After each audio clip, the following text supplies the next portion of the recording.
ಎಲ್ರಿಗೂ ನಮಸ್ಕಾರ. ನೀವು ನೋಡ್ತಾ ಇದ್ದೀರಾ ಟಿವಿ ವಿಕ್ರಮ. ನಾನು ಮುಮ್ತಾಜ್ ಅಬ್ದುಲ್ ನೆಲೆಡ್ಕ.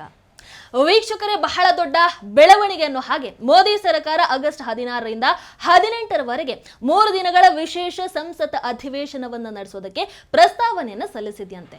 ಯಾಕೆ ಅಂತ ಕೇಳಿದ್ರೆ ಅದರಲ್ಲಿ ಒಂದಿಷ್ಟು ಪ್ರಮುಖ ವಿಚಾರಗಳು ಚರ್ಚೆ ಆಗೋದಿದೆ. ನಂಬರ್ 1, FCRA ಬಿಲ್ 2.0, ಮಹಿಳಾ ಮೀಸಲಾತಿ ಮಸೂದೆ. ನಂಬರ್ 3, ಕ್ಷೇತ್ರ ಮರು ವಿಂಗಡಣೆ, ದಟ್ ಈಸ್ ಡಿಲಿಮಿಟೇಷನ್ ಬಿಲ್. ಇನ್ನು ಇದಕ್ಕೆ ಲೆಫ್ಟ್ ಎಕೋಸಿಸ್ಟಮ್, ಡೀಪ್ ಸ್ಟೇಟ್ ಕಡೆಯಿಂದ ಈ ಆಕ್ರೋಶ, ಆ ಉರಿದು ಬೀಳುವ ರೀತಿ ಹೇಗಿರುತ್ತೆ ಅನ್ನುವಂಥದ್ದನ್ನು ಕಾದು ನೋಡಬೇಕು. ನೋಡಿ, CJP ಪ್ರತಿಭಟನೆ ಮಳೆಗಾಲದ ಅಧಿವೇಶನ ಆರಂಭ ಆಗುವ ಮೊದಲೇ ಶುರು ಆಗಿತ್ತು, ಕರೆಕ್ಟಾ? ಆದರೆ ಈ ಬಾರಿ ಮೋದಿ ಸರ್ಕಾರ ಮಹತ್ವದ ಬಿಲ್ಗಳನ್ನು ಪಾಸ್ ಮಾಡೋದು ವಿಪಕ್ಷಕ್ಕೆ ಕನ್ಫರ್ಮ್ ಇದ್ದಿದ್ರಿಂದ ಅದರಿಂದ ತಮಗೆ ಹಾಗೆ ತಮ್ಮ ವಿದೇಶದಲ್ಲಿ ಕೂತಿರುವಂತಹ ಬಾಸ್ಗೆ ಹೀಗೆ ಒಂದಷ್ಟು ಸಮಸ್ಯೆ ಆಗೋದು ಗೊತ್ತಿದ್ರಿಂದ ವಿಪಕ್ಷ ಏನು ಮಾಡ್ತು, ಎಲ್ಲರೂ ಸೇರಿ ಈ ನೀಟ್ ವಿಚಾರವನ್ನ ದೊಡ್ಡದು ಮಾಡಿದ್ರು. ಇರಲಿ, ಅದರಿಂದ ಒಳ್ಳೇದು ಆಯಿತು, ಬಹಳಷ್ಟು ಮುಖವಾಡಗಳು ಕೂಡ ಕಳಿಸ್ತು.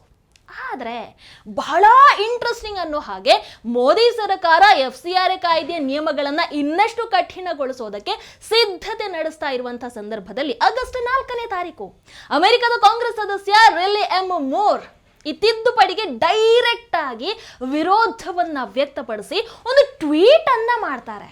Christians have been in India since Saint Thomas the Apostle traveled to the Malabar coast just decades after the resurrection of our Lord Jesus Christ. But despite this long Christian history, India's parliament is considering amending Foreign Contribution Regulation Act (FCRA) rules to permit government takeovers of churches and religious charities. This is a clear attack against Christians. If this bill proceeds in this way, it would be a point of major concern in our bilateral relationship with India. ಅಂದ್ರೆ FCRA ತಿದ್ದುಪಡಿ ಬೇಡ ಅಂತ ಪಾಪ ಅಳುತ್ತಾ ಇದ್ದಾರೆ. ಇದರಿಂದಾನೇ ಅರ್ಥ ಆಗಲ್ವಾ foreign ಫಂಡ್ಗೆ ಸಂಬಂಧಿಸಿರುವಂತವರಿಗೆ ಈ ತಿದ್ದುಪಡಿ ಎಷ್ಟು ಮಹತ್ವದ್ದು ಅಂತ. ಅದಕ್ಕೆ ಅಲ್ವಾ ವಿಪಕ್ಷ ಸದನ ನಡೆಯೋದಕ್ಕೆ ಬಿಡದೇ ಇರುವಂಥದ್ದು. ಈ CJP ನಾಟಕ ಆಗಿರಬಹುದು, ರಾಹುಲ್ ಇಟಲಿ FCRA ತಿದ್ದುಪಡಿ ಆಗೋದಕ್ಕೆ ಬಿಡೋದಿಲ್ಲ, ಅದು ಹೆಂಗೆ ಮಾಡ್ತಾರೆ ನೋಡೇ ಬಿಡ್ತೀವಿ ಅಂತ ಹೇಳ್ತಾ ಇರುವಂಥದ್ದು. ಇನ್ನು ಅಮೆರಿಕ ಇದಕ್ಕೆ ತಲೆ ಕೆಡಿಸ್ಕೊಂಡು ಬೆದರಿಕೆಯನ್ನು ಹಾಕ್ತಾ ಇರುವಂಥದ್ದು. ಹಾಗೆ ಏನಾದರೂ ಮಾಡಿಬಿಟ್ರೆ ಭಾರತ ಅಮೆರಿಕ ಸಂಬಂಧ ನೀವೇ ಹಾಳು ಮಾಡ್ಕೊಳ್ತೀರಾ ಅಂತ ಅಳುತ್ತಾ ಇರುವಂಥದ್ದು. ಎಲ್ಲವೂ ಒಂದಕ್ಕೊಂದು ಕನೆಕ್ಟೆಡ್ ಆಗೇ ಇರುವಂಥದ್ದು. FCRA ತಿದ್ದುಪಡಿ ಆದರೆ, ಅದು ಅಂಗೀಕಾರ ಆದರೆ, ಆಮೇಲೆ ಭಾರತದ ಗಡಿಯೊಳಗಿನ ಫಾರಿನ್ ಫಂಡ್ ಹೇಗೆ ನಿಯಂತ್ರಿಸಬೇಕನ್ನುವಂಥದ್ದನ್ನ ಭಾರತ ನಿರ್ಧರಿಸುತ್ತೆ, ಬೇರೆ ಯಾರು ಅಲ್ಲ. ಕ್ರೈಸ್ತ ಹಾಗೆ ಇಸ್ಲಾಮಿಕ್ ನಿಧಿಯ ಹೆಸರಲ್ಲಿ ಭಾರತದ ವ್ಯವಸ್ಥೆಯಲ್ಲಿ ನಮ್ಮ ಸಿಸ್ಟಮ್ ಒಳಗೆ ಆಟ ಆಡ್ತಾ ಇರುವಂಥವರಿಗೆ ಖಂಡಿತವಾಗ್ಲೂ ಇದು ಜೀರ್ಣಿಸ್ಕೊಳ್ಳೋದಕ್ಕೆ ಕಷ್ಟ ಆಗುವಂಥ ವಿಚಾರ. ಬಟ್ ಮೋದಿ ಅಮಿತ್ ಶಾ ಗೊತ್ತಲ್ವಾ, ಒಂದು ಬಾರಿ ಅಂದ್ಕೊಂಡ್ರೆ ಅದನ್ನ ಬಿಡೋ ಮಾತೇ ಇಲ್ಲ. ವೀಕ್ಷಕರಲ್ಲಿ FCRA ವಿಚಾರ ನಡೀತಾ ಇದ್ರೆ, ಆ ಕಡೆ ಮಹಾರಾಷ್ಟ್ರ ಸರ್ಕಾರ ಒಂದು ಹೊಸ ಕಾನೂನನ್ನ ಜಾರಿಗೆ ತಂದಿರುವಂಥದ್ದು. ಏನು ಕಾನೂನು ಅಂತ ಕೇಳಿದ್ರೆ, ಮತದ ಹೆಸರಲ್ಲಿ ಬಲವಂತದ ಮತಾಂತರವನ್ನ ಮಾಡುವುದು ಅಥವಾ ವಂಚನೆಯ ಮುಖಾಂತರ ಮತಾಂತರ ಮಾಡುವಂತಹ ಪ್ರಯತ್ನಕ್ಕೆ ಇನ್ನು ಮುಂದೆ ಕಠಿಣ ಕಾನೂನು ಅನ್ವಯ ಆಗತ್ತೆ. ಈ ಕಾನೂನಿನ ಪ್ರಕಾರ ಧರ್ಮ ಪರಿವರ್ತನೆ ಮಾಡೋ ಸಲುವಾಗಿ ವಂಚನೆ ಮಾಡುವಂಥದ್ದು, ಒತ್ತಡ ಹೇರುವಂಥದ್ದು ಅಥವಾ ಬೇರೆ ನಿಷೇಧಿತ ಮಾರ್ಗಗಳು ಅಂತ ಇರ್ತಾವಲ್ವಾ, ಅಂತಹ ಮಾರ್ಗಗಳನ್ನ ಬಳಸಿದ್ರೆ, ಅಂದ್ರೆ ಆ ಅಪರಾಧವನ್ನ ಮೊದಲ ಬಾರಿ ಆ ವ್ಯಕ್ತಿ ಮಾಡಿದ್ರೆ ಆ ವ್ಯಕ್ತಿಗೆ 7 ವರ್ಷಗಳವರೆಗೆ ಜೈಲು ಶಿಕ್ಷೆನ ಇನ್ನು ಮುಂದೆ ವಿಧಿಸಬಹುದು. ಅದೇ ಅಪರಾಧವನ್ನ ಮತ್ತೊಮ್ಮೆ ಎಸಗಿದ್ರೆ 10 ವರ್ಷದವರೆಗೆ ಜೈಲು ಶಿಕ್ಷೆ, ಅದಷ್ಟೇ ಅಲ್ಲ 5 ಲಕ್ಷ ರೂಪಾಯಿ ದಂಡ ವಿಧಿಸುವಂತಹ ಅವಕಾಶ ಕೂಡ ಇರುತ್ತೆ. ತಮ್ಮ ಧರ್ಮ ಪರಿವರ್ತನೆ ಮಾಡ್ಕೊಳ್ಬೇಕನ್ನುವಂತಹ ಒಂದು ಉದ್ದೇಶವನ್ನ ಇಟ್ಕೊಂಡು ಮದುವೆ ಆಗೋದಕ್ಕೆ ಬಯಸುವಂಥವ್ರು ಇರೋ ಪ್ರಕ್ರಿಯೆಗಳ ಪ್ರಕಾರ 60 ದಿನ ಮುಂಚಿತವಾಗಿ ಜಿಲ್ಲಾಧಿಕಾರಿಗಳಿಗೆ ಒಂದು ಲಿಖಿತ ಅರ್ಜಿಯನ್ನು ಸಲ್ಲಿಸಬೇಕಾಗುತ್ತೆ. ಆಮೇಲೆ ಅನುಮತಿ, ಕಾನೂನು ಪ್ರಕ್ರಿಯೆ ಇವೆಲ್ಲವೂ ಕೂಡ ಪೂರ್ಣಗೊಂಡ ನಂತರ ಧರ್ಮ ಪರಿವರ್ತನೆಗೆ ಮಾನ್ಯ ಇರುತ್ತೆ. ಇನ್ನು ಯಾರೋ ತಮ್ಮ ಕುಟುಂಬದವರ ಧರ್ಮ ಪರಿವರ್ತನೆ ಮಾಡಿದ್ರು ಅಂತ ಇದ್ದರೆ ಆ ಸಂತ್ರಸ್ತರ ತಂದೆ ತಾಯಿ, ಸಹೋದರ ಸಹೋದರಿ ಅಥವಾ ಆಪ್ತ ಸಂಬಂಧಿಕರು ಅಂತಹ ಪ್ರಕರಣಗಳಲ್ಲಿ FIR ದಾಖಲಿಸೋದಕ್ಕೆ ಮುಕ್ತ ಅವಕಾಶ ಇರುತ್ತೆ.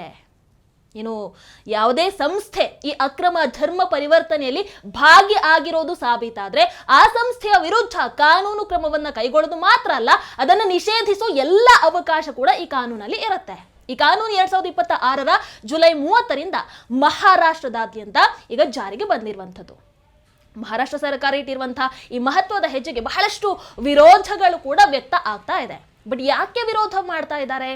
ಈ ಕಾನೂನು ಯಾವುದೇ ಒಂದು ಧರ್ಮವನ್ನ ಟಾರ್ಗೆಟ್ ಮಾಡಿ ಅಂತೂ ತರಲಾಗ್ತಾ ಇಲ್ಲ, ಆದ್ರೂ ವಿರೋಧ ಮಾಡ್ತಾ ಇದ್ದಾರೆ ಯಾಕೆ ಹೇಳ್ತೀನಿ ನೋಡಿ.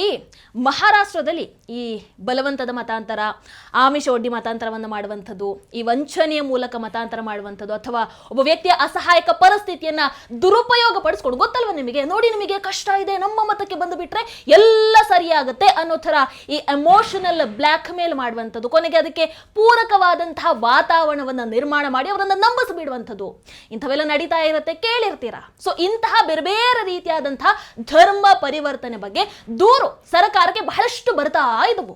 ಅದಾದ ನಂತರ ಫಡ್ನವೀಸ್ ಸರ್ಕಾರ ಏನ್ ಮಾಡ್ತು, ಈ ಮಹಾರಾಷ್ಟ್ರ ಧಾರ್ಮಿಕ ಸ್ವಾತಂತ್ರ್ಯ ವಿಧೇಯಕ 2026 ಸಿದ್ಧಪಡಿಸುತ್ತೆ. ಈ ವಿಧೇಯಕಕ್ಕೆ ಈಗ ರಾಷ್ಟ್ರಪತಿಯವರ ಅನುಮೋದನೆ ಕೂಡ ಸಿಕ್ಕಿದೆ. 2026 ಜುಲೈ 30 ರಾಜ್ಯದಲ್ಲಿ ಜಾರಿಗೆ ಕೂಡ ಬಂದಿದೆ. ವೀಕ್ಷಕರೇ, ನಾನು ಈಗಾಗಲೇ ಈ ಕಾನೂನಿನ ಪ್ರಮುಖ ನಿಯಮಗಳ ಬಗ್ಗೆ ಹೇಳಿದ್ದೀನಿ. ಅದರಲ್ಲಿ ಇನ್ನೂ ಒಂದು ಪ್ರಮುಖ ಅಂಶ ಇದೆ. ಏನು ಅಂತಂದ್ರೆ, ಧರ್ಮ ಪರಿವರ್ತನೆಯ ಜೊತೆಗೆ ಸಂಬಂಧಿಸಿರುವಂತಹ ಒಂದು ವಿವಾಹ ಏನಿದೆ, ಇಂತಹ ಸಂದರ್ಭಗಳಲ್ಲಿ ಕಾನೂನಲ್ಲಿ ನಿಗದಿಪಡಿಸಿರುವಂತಹ ಆ ಪ್ರಕ್ರಿಯೆಯನ್ನ ಕಡ್ಡಾಯವಾಗಿ ಅನುಸರಿಸಬೇಕಾಗತ್ತೆ. ಇಲ್ಲಿ ನೀವು ಪ್ರೀತಿ ಮಾಡೋದಕ್ಕೋ ಅಥವಾ ಮದುವೆ ಆಗೋದಕ್ಕೋ ಈ ಕಾನೂನು ಯಾವುದೇ ರೀತಿಯಾಗೂ ನಿಷೇಧವನ್ನ ಹೇರಲ್ಲ. ಆದ್ರೆ ಮದುವೆಯ ನಂತರ ಯಾರ ಮೇಲಾದ್ರೂ ಧರ್ಮ ಬದಲಾಯಿಸುವಂತಹ ಒತ್ತಡವನ್ನ ಹೇರಿದ್ರೆ, ಮದುವೆ ಮುಂಚೆ ಏನಿರಲ್ಲ, ಮದುವೆ ಆದ ನಂತರ ಮತಾಂತರಕ್ಕೆ ಬಲವಂತವನ್ನ ಮಾಡುವಂಥದ್ದು ಅಥವಾ ಆ ವಿಚಾರದಲ್ಲಿ ವಂಚನೆಯನ್ನ ಎಸಗೋದು ಕಂಡು ಬಂದ್ರೆ, ಅಂತಹ ಸಂದರ್ಭದಲ್ಲಿ ಸಂತ್ರಸ್ತೆಯ ತಂದೆ ತಾಯಿ ಅಥವಾ ಸಂಬಂಧಿಕರು ದೂರನ್ನು ದಾಖಲಿಸಬಹುದು. ಅಂತಹ ಪ್ರಕರಣಗಳಲ್ಲಿ ಈ ಕಾನೂನಿನ ಅಡಿಯಲ್ಲಿ ತನಿಖೆ ನಡೆಯುತ್ತೆ, ಬೇಕಾದ ಕ್ರಮವನ್ನ ಆದಷ್ಟು ಬೇಗ ಕೈಗೊಳ್ಳಲಾಗತ್ತೆ. ನೋಡಿ, ಯಾಕೆ ಈ ಕಾನೂನು ಇಲ್ಲಿ ಮುಖ್ಯ ಆಗುತ್ತೆ ಅಂತಂದ್ರೆ, ಪ್ರೀತಿಸೋದು ಇಲ್ಲಿ ಅಪರಾಧ ಅಂತ ಕಾನೂನು ಎಲ್ಲೂ ಹೇಳ್ತಾ ಇಲ್ಲ. ಆದ್ರೆ ಕಾನೂನು ಬಾಹಿರವಾಗಿ ಪ್ರೀತಿಯ ನಾಟಕವನ್ನ ಮಾಡಿ ಧರ್ಮ ಪರಿವರ್ತನೆ ಮಾಡಿಸೋದಿದೆಯಲ್ವಾ, ಅದು ಅಪರಾಧನೇ. ಆಮೇಲೆ ಇನ್ನೊಂದು ವಿಚಾರ ಇಲ್ಲಿ ಇರುತ್ತೆ, ಏನಂತಂದ್ರೆ, ಕೆಲವೊಮ್ಮೆ ತಂದೆ ತಾಯಿಯ ಮೇಲೆ ಒತ್ತಡ ಇರುತ್ತೆ, ಏನು ಮಾಡುವಂತಹ ಪರಿಸ್ಥಿತಿಯಲ್ಲಿ ಅವರು ಇರಲ್ಲ. ಕೆಲವೊಮ್ಮೆ ಹುಡುಗಿಯ ಮೇಲೂ ಕೂಡ ಒತ್ತಡ ಇರುವಂತಹ ಸಂದರ್ಭಗಳಿರುತ್ತೆ. ಹಾಗಾಗಿ ಒಂದು ವೇಳೆ ಧರ್ಮ ಪರಿವರ್ತನೆಗೋಸ್ಕರ ಕಿರುಕುಳವನ್ನ ನೀಡ್ತಾ ಇರೋದು ಗೊತ್ತಾದ್ರೆ, ನಾನು ಆಗ್ಲೇ ಹೇಳಿದ ಹಾಗೆ ಮೊದಲ ಬಾರಿ ಅಪರಾಧಕ್ಕೆ 7 ವರ್ಷದವರೆಗೆ ಜೈಲು ಶಿಕ್ಷೆ ಅನುಭವಿಸಬೇಕಾಗತ್ತೆ. ಅದೇ ಅಪರಾಧವನ್ನ ಮತ್ತೊಮ್ಮೆ ರಿಪೀಟ್ ಮಾಡಿದ್ರೆ 10 ವರ್ಷದವರೆಗೆ ಜೈಲು ಶಿಕ್ಷೆ ಜೊತೆಗೆ 5 ಲಕ್ಷ ದಂಡ ಕೂಡ ವಿಧಿಸಲಾಗತ್ತೆ. ಇದು ಕೇವಲ ಮುಸಲ್ಮಾನರಿಗೆ ಅಥವಾ ಒಂದು ಮತಕ್ಕೆ ಮಾತ್ರ ಅನ್ವಯ ಆಗುವಂಥದ್ದಲ್ಲ. ಈ ನಿಯಮ ಎಲ್ರಿಗೂ ಒಂದೇ ರೀತಿಯಾಗಿ ಇಲ್ಲಿ ಅನ್ವಯ ಆಗತ್ತೆ. ಇನ್ನು OIC ಪಕ್ಷದ ನಾಯಕ ಈ ಕಾನೂನಿನ ಬಗ್ಗೆ ಮಾತಾಡ್ತಾ ಹೇಳ್ತಾನೆ, ಡಾಕ್ಟರ್ ಬಾಬಾ ಸಾಹೇಬ್ ಅಂಬೇಡ್ಕರ್ ಅವರು ಲಕ್ಷಾಂತರ ಜನರ ಜೊತೆಗೆ ಬೌದ್ಧ ಧರ್ಮ ಸ್ವೀಕಾರ ಮಾಡಿದಂತಹ ರಾಜ್ಯ ಇದು. ಅಂತಹ ರಾಜ್ಯದಲ್ಲಿ ನೀವು ಇಂತಹ ಕಾನೂನನ್ನು ತರ್ತಾ ಇದ್ದೀರಿ. ಬಿಜೆಪಿ ಕೆಲಸ ಯಾವಾಗಲೂ ಒಂದೇ, ದ್ವೇಷವನ್ನ ಹರಡೋದು, ಜನರ ಗಮನವನ್ನ ಬೇರೆ ಕಡೆಗೆ ತಿರುಗಿಸೋದು. ಇದು ಅತ್ಯಂತ ಸೆನ್ಸ್ಲೆಸ್, ಬೇಸ್ಲೆಸ್ ಕ್ರಮ ಅಂತ ಹೇಳ್ತಾರೆ. ಯಾಕೆ ಇವರಿಗೆಲ್ಲ ಇದು ಇಷ್ಟು ಟೆನ್ಷನ್ ಆಗ್ತಾ ಇದೆ ಅಂತ ಅರ್ಥನೇ ಆಗ್ತಾ ಇಲ್ಲ. ಈ ವಿರೋಧ ವ್ಯಕ್ತಪಡಿಸ್ತಾ ಇರೋದ್ರಲ್ಲಿ ಅವರ ಉದ್ದೇಶ ಏನು ಅನ್ನುವಂಥದ್ದು ಅರ್ಥ ಆಗಿಬಿಡುತ್ತೆ. ಅದನ್ನ ಬಿಡಿಸಿ ಹೇಳುವಂತ ಅವಶ್ಯಕತೆ ಇಲ್ಲ ಅಂತ ಅಂದುಕೊಳ್ತೀನಿ. ವೀಕ್ಷಕರ, ಒಂದು ಕಡೆ FCRA ವಿಚಾರವಾಗಿ ಸಿದ್ಧತೆ ನಡೀತಾ ಇದೆ, ಮತ್ತೊಂದು ಕಡೆ ಈಗ ಈ ಧರ್ಮ ಪರಿವರ್ತನೆ ವಿಚಾರವಾಗಿ ದೇಶಾದ್ಯಂತ ಕಠಿಣ ಕಾನೂನು ಜಾರಿಗೆ ಬರ್ತಾ ಇರುವಂಥದ್ದು. ಇಲ್ಲಿ ಕ್ರೈಸ್ತ ಮಿಷನರಿಗಳು ಕೂಡ ಈ ಕಾನೂನಿಗೆ ಒಳಪಡುತ್ತೆ. ಧರ್ಮ ಪರಿವರ್ತನೆಯಲ್ಲಿ ಯಾವುದಾದ್ರೂ ಸಂಸ್ಥೆ ಭಾಗಿಯಾಗಿದ್ರು ಅದರ ಶಾಶ್ವತ ನಿಷೇಧದವರೆಗೂ ಕ್ರಮವನ್ನ ಕೈಗೊಳ್ಳಬಹುದು ಈ ಕಾನೂನಿನ ಅಡಿಯಲ್ಲಿ. ಈಗಾಗಲೇ ದೇಶದ 13 ರಾಜ್ಯಗಳಲ್ಲಿ ಈ ಧರ್ಮ ಪರಿವರ್ತನೆ ವಿರೋಧಿ ಕಾನೂನು ಜಾರಿಯಲ್ಲಿದೆ. ಯಾವ ರಾಜ್ಯ ಅಂತ ಒಂದು ಬಾರಿ ನೋಡಿದ್ರೆ, ಒಡಿಶಾ, ಮಧ್ಯಪ್ರದೇಶ, ಅರುಣಾಚಲ್ ಪ್ರದೇಶ್, ಛತ್ತೀಸ್ಗಢ, ಗುಜರಾತ್, ಹಿಮಾಚಲ್ ಪ್ರದೇಶ್, ಜಾರ್ಖಂಡ್, ಉತ್ತರಾಖಂಡ್, ಉತ್ತರ ಪ್ರದೇಶ, ಹರಿಯಾಣ, ರಾಜಸ್ಥಾನ, ಮಹಾರಾಷ್ಟ್ರ, ಆಮೇಲೆ ನಮ್ಮ ಕರ್ನಾಟಕ. ಆಕ್ಚುಲಿ ನಮ್ಮ ಕರ್ನಾಟಕದಲ್ಲಿ ಬೊಮ್ಮಾಯಿಯವರ ಸರ್ಕಾರ ಇರುವಾಗ 2022ರಲ್ಲಿ ಇದನ್ನ ಜಾರಿಗೆ ತಂದಿದ್ರು. ಆದ್ರೆ 2023ರಲ್ಲಿ ಯಾವಾಗ ಕಾಂಗ್ರೆಸ್ ಸರ್ಕಾರ ಅಧಿಕಾರಕ್ಕೆ ಬಂತು, ಅವ್ರು ಇಮಿಡಿಯೇಟ್ ಆಗಿ ಸಂಪುಟ ಸಭೆಯಲ್ಲಿ ಈ ಕಾಯ್ದೆಯನ್ನ ರದ್ದು ಮಾಡುವಂತಹ ನಿರ್ಧಾರವನ್ನ ತೆಗೆದುಕೊಳ್ತಾರೆ. ಬಟ್ ಅನ್ಫಾರ್ಚುನೇಟ್ಲಿ ಒಂದಷ್ಟು ಪ್ರಕ್ರಿಯೆಯಿಂದ ಅದು ಆಗ್ಲಿಲ್ಲ. ಸೊ ಇವಿಷ್ಟು ಧರ್ಮ ಪರಿವರ್ತನೆ ವಿರೋಧಿ ಕಾನೂನನ್ನ ಜಾರಿಗೊಳಿಸಿರುವಂತಹ ರಾಜ್ಯ ಮಹಾರಾಷ್ಟ್ರ. ಈಗ ಈ ಪಟ್ಟಿಗೆ ಒಂದು ಹೊಸ ಸೇರ್ಪಡೆ ಅಂತ ಹೇಳಬಹುದು. ಒಂದಷ್ಟು ಸಕಾರಾತ್ಮಕ ಬದಲಾವಣೆಯನ್ನ ಗಮನದಲ್ಲಿಟ್ಕೊಂಡು ಮದುವೆಯ ನಂತರದ ವಿವಾದ ಆಗಿರಬಹುದು, ಪ್ರೀತಿಯ ಹೆಸರಲ್ಲಿ ಮೋಸ ಆಗಿರಬಹುದು, ಇನ್ನು ಸಾಮೂಹಿಕ ಧರ್ಮ ಪರಿವರ್ತನೆ, ಇವೆಲ್ಲವನ್ನ ತಡೆಯೋದಕ್ಕೆ ಒಂದು ಕಾನೂನನ್ನ ತಂದಿದ್ದಾರೆ. ಈಗ ದೇಶದ ಜನ ಏನ್ ಹೇಳ್ತಾ ಇದ್ದಾರೆ ಅಂತಂದ್ರೆ, ಇದಿಷ್ಟೇ ಸಾಕಾಗಲ್ಲ, ಎಲ್ಲ ರಾಜ್ಯಗಳಲ್ಲೂ ಕೂಡ ಈ ಕಾನೂನು ಜಾರಿಗೆ ಬರಬೇಕು. ವೀಕ್ಷಕರೇ, ಒಂದು ಕಡೆ FCRA ತಿದ್ದುಪಡಿ ಬಗ್ಗೆ ದೇಶಾದ್ಯಂತ ಚರ್ಚೆ ಜೋರಾಗಿ ನಡೀತಾ ಇದೆ. ಮತ್ತೊಂದು ಕಡೆ ಈಗ ಧರ್ಮ ಪರಿವರ್ತನೆಗೆ ಸಂಬಂಧಪಟ್ಟಂತಹ ಕಾನೂನುಗಳನ್ನ ಒಂದಷ್ಟು ರಾಜ್ಯಗಳು ಇನ್ನಷ್ಟು ಕಠಿಣಗೊಳಿಸ್ತಾ ಇದ್ದಾವೆ. ಈ ಎಲ್ಲ ಬೆಳವಣಿಗೆಗಳು ಮುಂದಿನ ದಿನಗಳಲ್ಲಿ ಈ ಕಡೆ ಭಾರತದ ರಾಜಕೀಯ, ವಿದೇಶಿ ನಿಧಿಗಳ ನಿಯಂತ್ರಣ, ಆ ಕಡೆ ಧರ್ಮ ಪರಿವರ್ತನೆ ಬಗ್ಗೆ ಚರ್ಚೆ, ಇವೆಲ್ಲದರ ಮೇಲೆ ಯಾವ ರೀತಿಯಾದಂತಹ ಪರಿಣಾಮವನ್ನು ಬೀರುತ್ತೆ ಅನ್ನೋದನ್ನ ಅಫ್ಕೋರ್ಸ್ ಕಾದು ನೋಡಬೇಕು. ಈ ವಿಚಾರದ ಬಗ್ಗೆ ನಿಮ್ಮ ಅಭಿಪ್ರಾಯನೂ ಕಮೆಂಟ್ ಮಾಡಿ ತಿಳಿಸಿ. ನಮಸ್ಕಾರ. ಟಿವಿ ವಿಕ್ರಮ, ದೇಶ ನಿಮ್ಮ ಕೈಯಲ್ಲಿ. ಈ ಕಾರ್ಯಕ್ರಮ ನಿಮಗೆ ಇಷ್ಟ ಆಗಿದ್ದಲ್ಲಿ ಲೈಕ್, ಶೇರ್ ಹಾಗೂ ಕಮೆಂಟ್ ಮಾಡಿ. ಟಿವಿ ವಿಕ್ರಮದ ಕಾರ್ಯಕ್ರಮಗಳನ್ನು ನಿರಂತರವಾಗಿ ವೀಕ್ಷಿಸಲು ಸಬ್ಸ್ಕ್ರೈಬ್ ಮಾಡಿ, ಬೆಲ್ ಐಕನ್ ಒತ್ತಿ.